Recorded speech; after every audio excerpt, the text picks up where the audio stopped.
ఆకాశ వీధిలో తారలెన్ని ఉన్న అందాల జాబిల్లి అతను ఒక్కడే.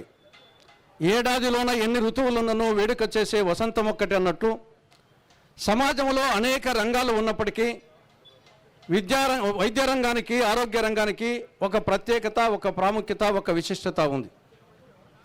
అందుకే వైద్యో నారాయణో హరి అన్నారు, ఆరోగ్యమే మహాభాగ్యము అన్నారు. అప్పిచ్చువాడు వైద్యుడు ఎప్పుడు ఎడతెగక పారు ఏరున్ ద్విజుడున్ చొప్పడిన ఊరనుండుము చొప్పడుకున్నట్టు ఊరు చొరకము సుమతేని. సుమతి శతకారుడు భజన 350 సంవత్సరాల క్రితమే వైద్యుని యొక్క విశిష్టత గురించి, ఆరోగ్య రంగము, వైద్య రంగం యొక్క ప్రాముఖ్యత గురించి ఒక చిన్న పద్యంలో చెప్పడం జరిగింది. అటువంటి వైద్య రంగాన్ని, అటువంటి ఆరోగ్య రంగాన్ని ఈనాడు కూటమి ప్రభుత్వం రాష్ట్రంలో నిర్వీర్యము, నిర్లక్ష్యము చేస్తూ ఉంది, ప్రైవేటైజేషన్ చేస్తూ ఉంది. 2025 సెప్టెంబర్ 9న పులివెందుల, మదనపల్లితో సహా 9 ప్రభుత్వ వైద్య కళాశాలలను పీపీపీ పబ్లిక్ ప్రైవేట్ పార్ట్నర్షిప్ అనే ముద్దు పేరు పెట్టి ప్రైవేటైజేషన్ చేస్తూ జీవో ఆర్టీ 590 జారీ చేయడం జరిగింది. ఇది ఒక చీకటి జీవో, ఇది ఒక చారిత్రాత్మక తప్పిదం. భారత జాతీయ కాంగ్రెస్ ఈ యొక్క జీవోను వ్యతిరేకిస్తూ ఉంది. ఈ విధానాన్ని మనస, వాచ, కర్మన త్రికరణ శుద్ధిగా వ్యతిరేకిస్తూ ఉంది. దానికి 3 కారణాలు. ఒకటి, ప్రభుత్వ వైద్య కళాశాలను ప్రైవేట్ పరం చేయడం ద్వారా పేద విద్యార్థులు వైద్య విద్యకు దూరం అవుతారు. That is number 1.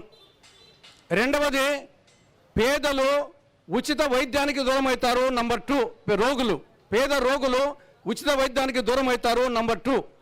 మూడవది, ప్రతిభకు పాడ కట్టడం, పసిడికి పట్టాభిషేకం చేయడం జరుగుతుంది. ఈ 3 కారణాల వల్ల కాంగ్రెస్ పార్టీ ఈ జీవో ఆర్టీ 590ని పూర్తిగా వ్యతిరేకిస్తూ ఉంది. ప్రభుత్వం చెప్తున్న కారణాలు 3. ఈ 3 కారణాల్లో ఏ కారణం కూడా సహేతుకంగా లేదు. మొదటి కారణం, ప్రభుత్వం చెప్పే కారణం, ప్రభుత్వం దగ్గర డబ్బు లేదు, ప్రభుత్వం దగ్గర నిధులు లేవు, కాబట్టి ఈ పీపీపీ మోడల్లో పోతున్నామని చెప్పేసి ప్రభుత్వం చెప్తా ఉంది. ఇది వాస్తవం కాదు, ఇది సాకు మాత్రమే. కుక్కలు చెప్పులు వెతకును, నక్కలు బొక్కలు వెతుకును, కూటమి నాయకులు సాకులు వెతకును సుమతి అన్నట్లు ఇది కేవలం సాకు మాత్రమే. ఎందుకు ఆ మాట అన్నట్టుంటే, ఈ యొక్క 10 మెడికల్ కళాశాలను ప్రభుత్వ రంగంలో నిర్మించాలంటే కావాల్సిందంత 6,000 కోట్ల రూపాయలు. ఒక సంవత్సరానికైతే 6,000 కోట్లు, 2 సంవత్సరాలకైతే 3,000 కోట్లు, 3 సంవత్సరాలకైతే సంవత్సరం 2,000 కోట్లు. ఆల్రెడీ 2024-25 అయిపోయింది, 25-26లో ఉన్నాం. ఈ సంవత్సరం రాష్ట్ర బడ్జెట్ 3,22,000 కోట్ల రూపాయలు. 2025-26 రాష్ట్ర బడ్జెట్ 3,22,000 కోట్ల రూపాయల్లో 3,000 కోట్లు ఎంత స్వల్పం. కాబట్టి నిధులు అనేది సమస్య కాదు, 1% కూడా ఉండదు బడ్జెట్లో. దానికి తోడు ఆల్రెడీ నాబార్డు వచ్చేసి లింకేజ్ ఉంది. నాబార్డు ఆల్రెడీ కొంత రుణ సహాయం చేసింది, మిగతా చేస్తానికి సిద్ధంగా ఉంది. ఒకవైపు అమరావతికి 63,500 కోట్ల రూపాయలు వచ్చేసి అప్పు తీసుకొచ్చి కడతా ఉన్నాం. దీనికి ఆల్రెడీ నాబార్డు ఒప్పుకున్నది కేవలం 6,000 కోట్ల రూపాయలు. కాబట్టి డబ్బు లేదు అనేది అది కారణం కానే కాదు. ఇక రెండవది, కొందరు మంత్రులు చెప్తున్నారు ఈ ప్రభుత్వ వైద్య కళాశాలని ప్రాథమిక దశలోనే ఉన్నాయి, పునాది దశలోనే ఉన్నాయి అని వాళ్ళు అంటున్నారు. ఇది కూడా పచ్చి అబద్ధం. ఇది ఎలా ఉందంటే, బొంకర పోలియో అంటే టంగుటూరు మిరియాలు తాటికాంతనం అంటే ఒక అబద్ధాల కోరు. దానికి ఉదాహరణ పులివెందుల మెడికల్ కాలేజ్. నేను నాది పులివెందులే కాబట్టి పులివెందుల మెడికల్ కళాశాల ప్రాంగణాన్ని ఇప్పటికి 4-5 సార్లు సందర్శించాను. అక్కడ 500 కోట్లకు గాను 420 కోట్ల రూపాయలు ఆడి ఖర్చు చేయడం జరిగింది. దాని తర్వాత అక్కడ ఆసుపత్రికి సంబంధించి 100% పూర్తి జరిగింది. నర్సింగ్ కళాశాల 100% పూర్తయింది. Medical college 160% పూర్తయినాయి. భవనాలు, క్వార్టర్స్ 160% అయినాయి.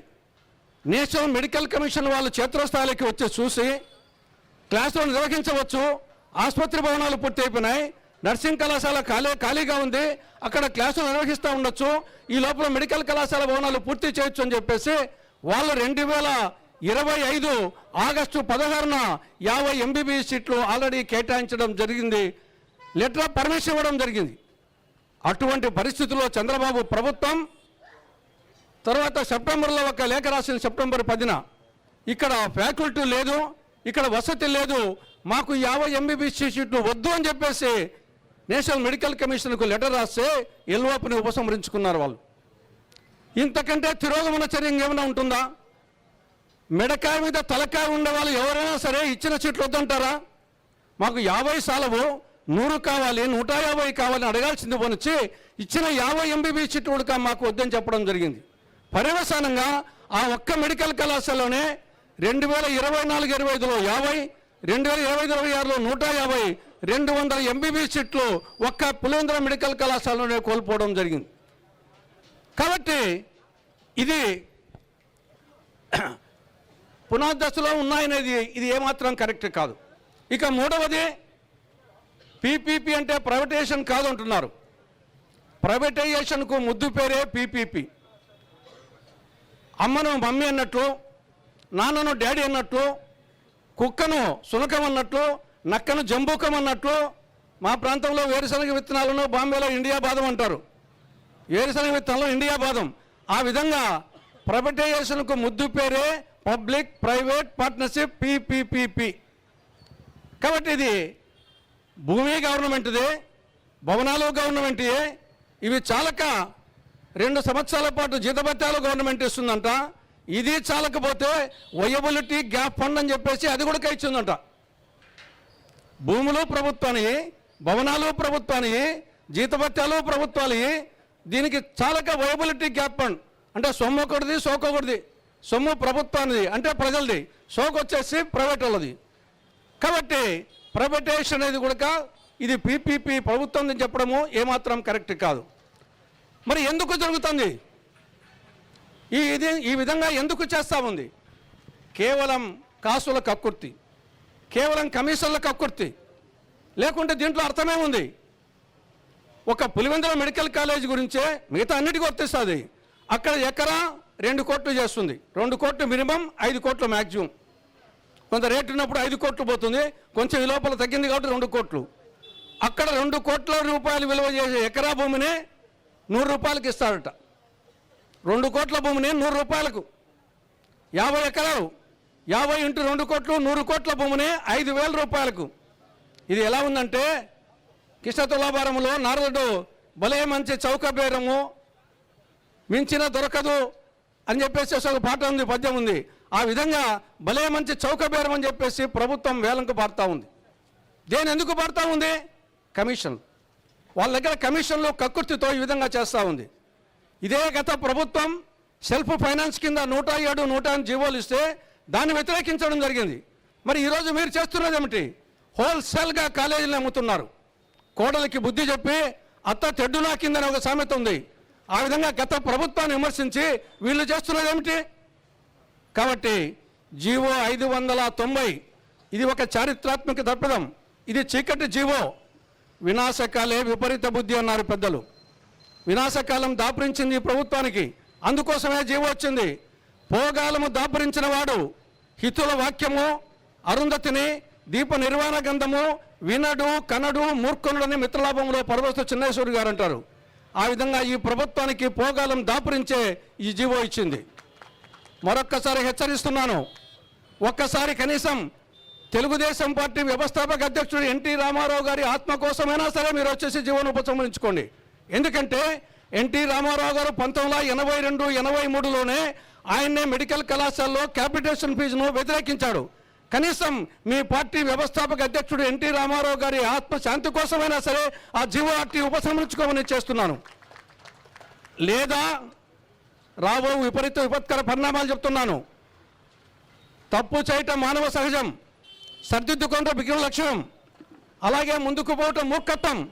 కాబట్టి మీరు విఘ్నులుగా భావించి ఉపసంహరించుకుంటారా, మూర్ఖత్వంతో ముందుకు పోతారా, అది మీకే వదిలిపెడుతూ ఒకవేళ ముందుకు పోతే జరగబోయే పరిణామం శ్రీకృష్ణ రాయవారంలో కృష్ణుడు చెప్పినట్లు అల్లుగుటయ్యే ఎరుంగని మహామహితాత్మజుండు అజాతశత్రుడే అలిగిన నాడు సాగరములన్నీ ఏకము కాకపోవు కన్నులు 10,000 అని నొత్తురు తత్తురు రాజరాజ నా పలుకులు విశ్వసించి విపన్నులు కావురి లోకలలునంటూ మీరు చేయకుండా పోతే 2004లో ఏమి జరిగిందో ఈ యొక్క విద్యుత్ ఛార్జీల పెంపుదల ఉద్యమం ఏ విధంగా మీ ప్రభుత్వాన్ని ఆనాడు పడగొట్టిందో అదేవిధంగా రాబో 2029 ఎన్నికల కురుక్షేత్ర యుద్ధంలో ఈ యొక్క జీవో ఆర్టీ 590 మీకు ఉరితాడు కాగలదు, మీకు శాపం కాగలదు, మీరు ఓడిపోవడం తథ్యం తథ్యం తథ్యం, తస్మాత్ జాగ్రత్త అని హెచ్చరిస్తూ సెలవు తీసుకుంటున్నాను.